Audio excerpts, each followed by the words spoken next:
Hi YouTube. I want to talk about Keyshia Cole. I don't really talk about her too much.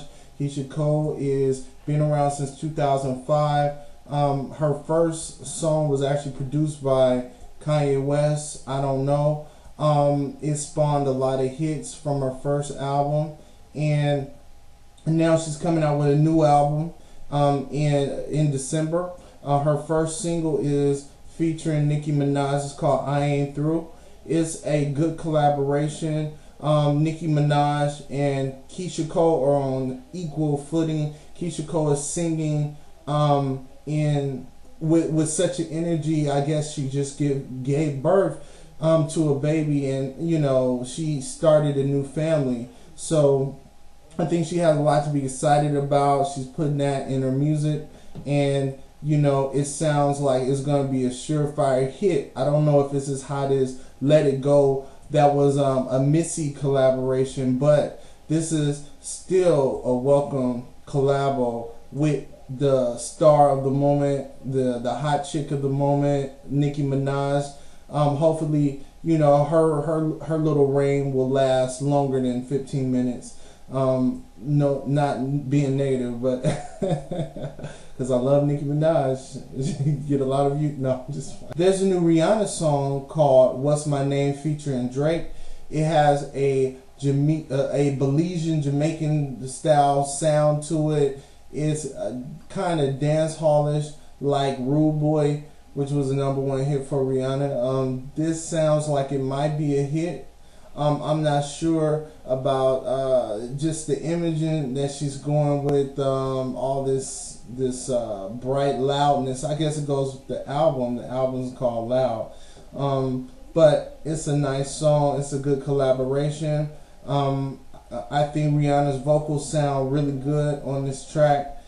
She sounds like she's in a different place from her last dark, nightmarish type of vibe from Rated R to Dominatrix, S&M type of joints that she was doing the pictures or whatever. Now she looks like like Wendy from Wendy's. You know what I'm saying? So it's the red hair. If she's gonna do it, she gotta do it like Janet did it on the Velvet Rope in '97 when she wore the red hair. But she like owned that. Like that was all her. Like she was doing it. Thing about this, it's almost like it's a ploy, possibly. I don't know, but we'll see. We'll see how the record sales do, how people respond. People seem to be on more of a Chris Brown side in terms of just now allowing Chris Brown to come back into the limelight and spotlight, but they are separated by one thing at any awards show, and that's a court order. So you still might not see much of Chris Brown when Rihanna's in the building. Then now you have the trailer, the official trailer for Scream 4. Scream 4, I've been waiting for ever. They've been talking about it for years. The last one was okay, but I know everybody still wants that vibe of the first Scream, where it was just like you had the biggest star killed off right at the beginning. So with this one, the original cast comes back. You have David Arquette, you have Courtney Cox, and Neve Campbell. They were the three main characters that always stayed alive in each movie. And according to the trailer looks okay. It's nothing to scream about, even though the movie's called Scream 4. But I hope that it makes an impact, and people are gonna see it. It's a cult classic. People are gonna see it. I remember seeing Jada Pinkett get killed off at the beginning, of Scream 2. So, it was always that comedy factor that made it so successful, and it was smart. It was almost telling the rules of what a scary movie should do. Being around Halloween time, people have these different superstitions. And so I think that this is going to be a hit, but I can't go without saying that I'm very happy that The 33 minors that were trapped for 69 days are free.